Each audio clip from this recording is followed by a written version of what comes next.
সিরিয়ার রাজধানী দামেস্ক সহ বিভিন্ন স্থানে শতাধিক বিমান হামলা চালিয়েছে ইসরায়েল। যুক্তরাজ্য ভিত্তিক Syrian observatory for human rights এর বরাত দিয়ে এ তথ্য জানিয়েছে দেশটির গণমাধ্যম।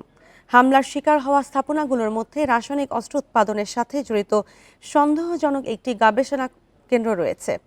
বাশার আল আসাদ সরকারের পতনের পর চরমপন্থীদের নিষ্ক্রিয় করতে এসব হামলা চালানো হয়েছে বলে জানিয়েছে ইসরায়েল। রাসায়নিক অস্ত্রের সন্দেহজনক মজুদ নিরাপদ কিনা তা নিশ্চিতে জাতিসংঘের রাসায়নিক পর্যবেক্ষণ সংস্থা সিরিয়ায় কর্তৃপক্ষকে সতর্ক করার পরও এ হামলার ঘটনা ঘটল। এদিকে সোমবার একটি ভিডিও প্রকাশ করেছে ইসরায়েলি সামরিক বাহিনী, যেখানে ইসরায়েলি সেনাদের সিরিয়ায় প্রবেশ করতে দেখা গেছে।